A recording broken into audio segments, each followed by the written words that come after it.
Oke guys, jumpa lagi dengan saya. Materi lanjutan pengolahan dan kewirausahaan bahan nabati menjadi makanan khas daerah. Yaitu kita masuk ke poin 2, sumber daya yang dibutuhkan dalam usaha makanan khas daerah. Ya. Kira-kira apa saja sumber daya yang dibutuhkan dalam usaha makanan khas daerah? Ya, kita lihat bersama-sama guys.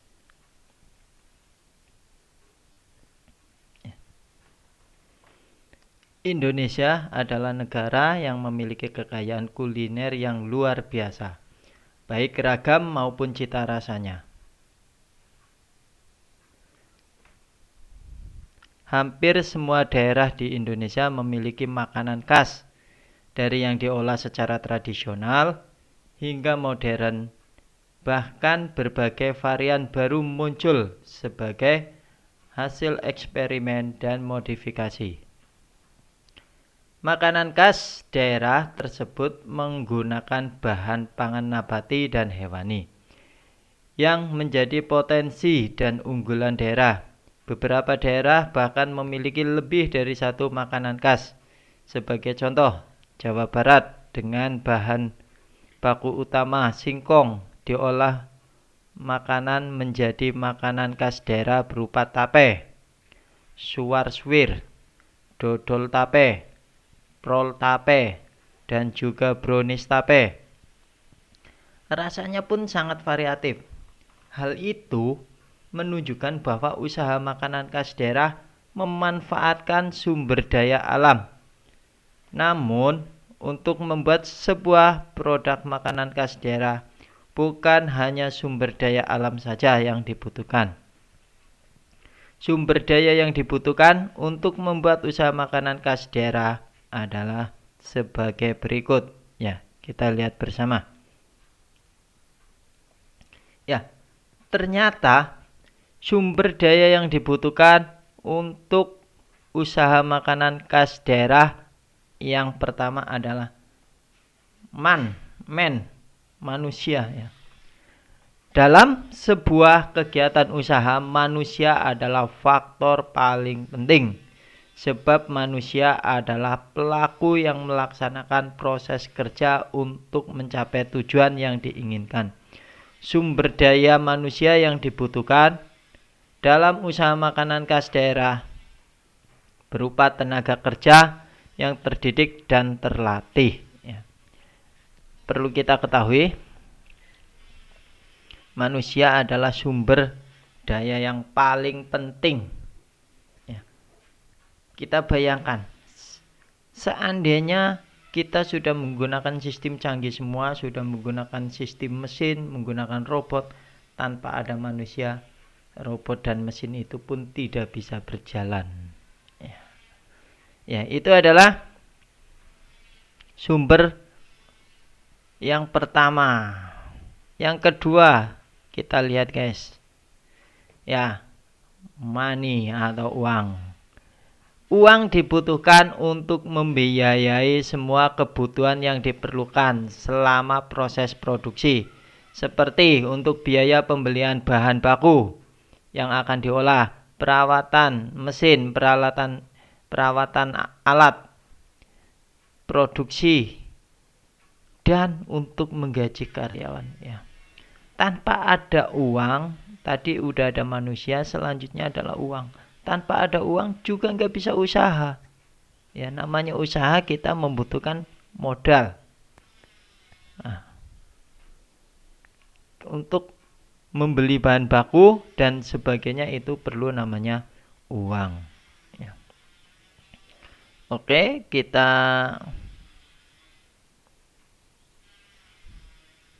lanjut poin berikutnya.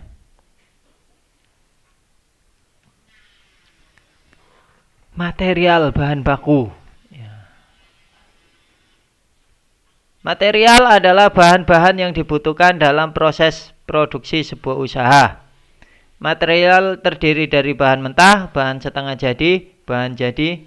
Biasanya untuk membuat makanan khas digunakan bahan mentah untuk kemudian diolah menjadi bahan jadi untuk dijual. Ya. Tadi ada manusia, ada uang. Ya, selanjutnya itu harus ada material. Bayangin, manusianya pinter-pinter, terlatih, terdidik, modalnya banyak, tapi bahan bakunya nggak ada. Apa yang mau diolah? Ya, biar uang banyak, tetapi bahan baku yang mau dibeli itu nggak ada. Ya, jadi material atau bahan itu sebagai sumber daya yang dibutuhkan. Oke, kita lanjut. Ya, mesin atau peralatan ya. Seiring berjalannya waktu kita memproduksi makanan itu perlu adanya peralatan ya. Mesin adalah salah satu sarana yang sangat diperlukan dalam sebuah proses produksi. Saat ini seiring dengan berkembangnya zaman dan teknologi yang semakin canggih, alat-alat yang mendukung proses produksi pun juga turut menjadi lebih canggih sehingga dapat menghemat biaya dan tenaga, bahkan dapat membuat bentuk dan tampilan produk menjadi lebih bagus. Pertanyaannya, apakah dalam membuat makanan, usaha makanan khas itu memerlukan mesin atau peralatan? Tentu saja memerlukan. Misalnya kita mau membuat roti, kita memerlukan ada blender. Kita mau membuat keripik singkong, kita memerlukan alat potongnya ya. Apalagi kalau kita produksinya sudah partai besar, tentunya kita memerlukan peralatan yang canggih juga ya. Oke, kita lanjut. Metode ya, ini cara kerja. Metode adalah penetapan kerja atau tips-tips untuk tercapainya tujuan dalam sebuah proses produksi. Seorang wirausahawan harus memiliki pengetahuan tentang cara kerja pembuatan suatu produk makanan khas daerah untuk menghasilkan produk yang baik sehingga produk yang dihasilkan lebih memuaskan ya. Jadi guys, kita perlu cara kerja atau tips-tips untuk tercapainya usaha ya. Seperti apa cara kerja? Misalnya kita mau membuat makanan ya. Cara kerjanya gimana ya? Biasanya cara kerja ini setiap seorang wirausaha memiliki cara kerja tersendiri-sendiri ya, atau biasa dijadikan suatu resep rahasia ya. Kita ingat kartun yang milenial SpongeBob ya. Masih kenal dengan Tuan Krab yang memiliki resep rahasia yang selalu ingin dicuri oleh si plankton ya. Itu metode atau cara kerja rahasianya yang disimpan oleh Tuan Krab ya. Kita lanjut ya. Selanjutnya itu market atau pasar. Jadi seorang wirausaha itu harus memiliki pasar atau market. Pemasaran menjadi tujuan akhir dari suatu produksi makanan khas daerah. Pemasaran merupakan hal yang sangat penting karena apabila pemasaran tidak berjalan lancar, modal produksi tidak akan kembali dan proses produksi terpaksa akan dihentikan. Jika proses produksi dihentikan, maka seorang wirausaha akan kehilangan pekerjaannya. Oleh karena itu, seorang wirausahawan dituntut untuk memiliki pengetahuan tentang bagaimana cara memasarkan suatu produk sehingga produk yang dihasilkan dengan mudah dapat dikenal oleh masyarakat atau konsumen. Oke guys, jadi pangsa pasar atau market itu perlu dan penting. Bayangkan kita sudah memproduksi suatu makanan jumlah banyak, tetapi pasarnya nggak cocok, pasarnya nggak sesuai. Apa hasilnya? makanan itu akan menjadi basi. Ya, kalau makanan itu tahan lama. Kalau makanan itu yang siap saji, apa hasilnya? Kita terpaksa harus menanggung kerugian. Ya. Itu fungsi pasar. Oke, selanjutnya information atau informasi. Ya, proses produksi tidak akan berkembang dengan sempurna jika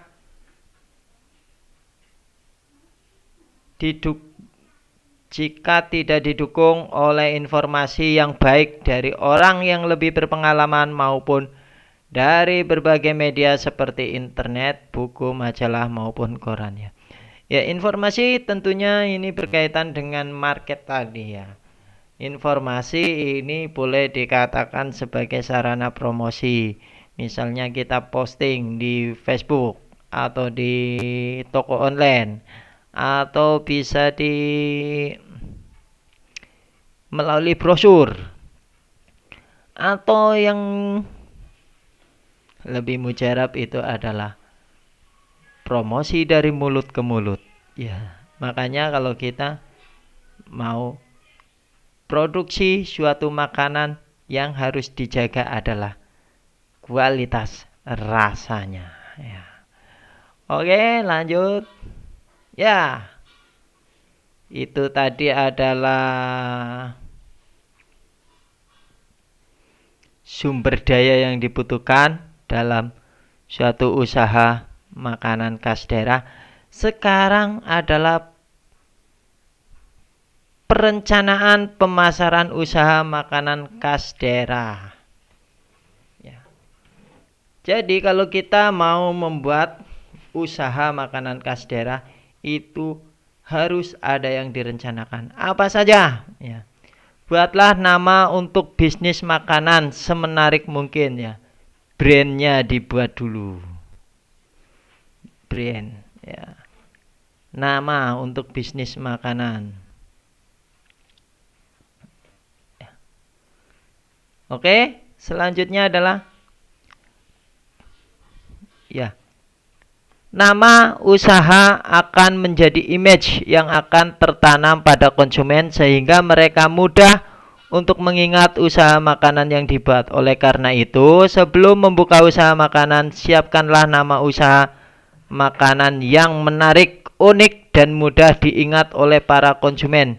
Di samping itu, sesuaikan nama dengan usaha yang dijalankan dengan daerah asal makanan. Nama usaha dapat ditempatkan di depan lokasi usaha dengan menggunakan plang nama atau banner atau nembok. Nah, jadi siapa yang melihat dia akan tertarik. Oke. Kita lanjut poin B. Perkenalkan usaha olahan makanan kepada masyarakat. Ya. Apa maksudnya perkenalkan usaha olahan makanan kepada masyarakat ya? Mulailah pemasaran dengan mengenalkan makanan khas daerah yang dibuat kepada masyarakat sekitar. Hal itu dapat dilakukan dengan membuat acara dan mengundang masyarakat luas untuk berkunjung ke lokasi usaha. Selain itu, pemasaran juga bisa dilakukan dengan mengambil karyawan yang bertempat tinggal di sekitar lokasi. Secara tidak langsung, karyawan tersebut akan mempromosikan tempat kerja mereka kepada kerabat serta rekan mereka. Pada kesempatan tersebut dapat juga dilakukan survei untuk mengetahui kelemahan dan kelebihan produk dari pendapat konsumen secara langsung melalui angket. Dengan demikian kita dapat selalu mengadakan perbaikan produk sesuai dengan keinginan konsumen. Iya, perkenalan usaha itu bisa kita mengundang masyarakat misalnya pada saat grand opening usaha kita ya. Kemudian menarik karyawan sekitar tempat usaha kita. Secara tidak langsung dengan karyawan itu adalah penduduk sekitar usaha kita, itu akan mempromosikan. Misalnya ditanya, kamu kerja di mana? Oh, saya kerja di warung si A. Nanti si teman-teman karyawan itu akan, oh saya akan mencoba warung si A ya. Ya. Kemudian bikinlah evaluasi atau seperti menggunakan angket kepada konsumen kita. Di situ misalnya tingkat kepuasan, kemudian kelemahan kita. Jadi dengan adanya angket itu kita bisa mengevaluasi usaha kita, kekurangannya di mana, kita bisa tingkatkan ya. Kemudian berikan potongan harga untuk acara tertentu ya. Misalnya potongan harga ini bisa kita lakukan misalnya dalam grand opening tadi, misalnya diskon 70% ya. Misalnya dalam rangka ulang tahun usaha kita ya, merayakan ulang tahun usaha kita yang ke 101 misalnya, kita mengadakan diskon 70/30 misalnya ya. Yaitu untuk perencanaan usaha makanan khas. Kemudian yang selanjutnya membangun jaringan dengan usaha lain yang dapat mendukung usaha makanan yang kita buat ya. Apa maksudnya ini? Ya, membangun jaringan dengan usaha lain yang dapat mendukung usaha makanan yang kita buat. Jaringan merupakan pemasaran yang sangat efektif. Mulailah dengan membuat jaringan atau usaha dengan rekan maupun kerabat dekat yang memang bisa membantu untuk mengembangkan bisnis. Cara membangun jaringan bisa dilakukan dengan memberikan tes produk dan pada rekan atau kerabat, misalnya dengan mengajak rekan dan kerabat untuk berkunjung mencicipi makanan yang dibuat. Jika rekan dan kerabat tertarik dengan produk tersebut, mereka akan senang jika diajak untuk bekerja sama dengan usaha yang sudah dibuat. Begitu banyak peluang yang akan muncul bila memiliki jaringan untuk usaha yang cukup luas. Ya, itu maksudnya. Kemudian kita lanjut ke poin E, menciptakan inovasi pada menu yang ditawarkan. Ya, untuk menghindari kejenuhan atau kebosanan konsumen, ciptakan inovasi pada menu-menu yang ditawarkan. Minimal 6 bulan sekali. Banyaknya variasi menu yang ditawarkan akan menjadi daya tarik tersendiri. Misalnya usaha bakso.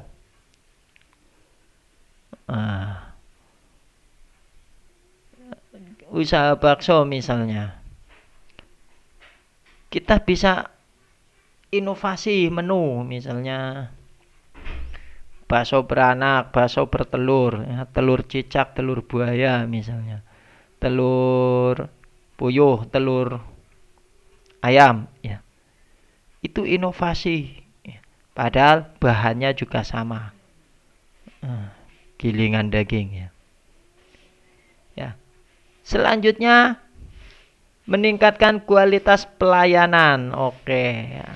Pelayanan ditingkatkan, misalnya bagaimana cara karyawan menyambut tamu, melayani tamu, bagaimana kebersihannya ya. Itu perlu ditingkatkan. Itu adalah perencanaan pemasaran usaha makanan khas daerah. Oke? Ya. Untuk materi hari ini cukup sekian dan terima kasih. Jangan lupa kalian sering-sering membaca buku juga, kemudian boleh share-share di Google ya, atau di YouTube untuk menambah pengetahuan kalian. Oke, sekian dari saya. Terima kasih.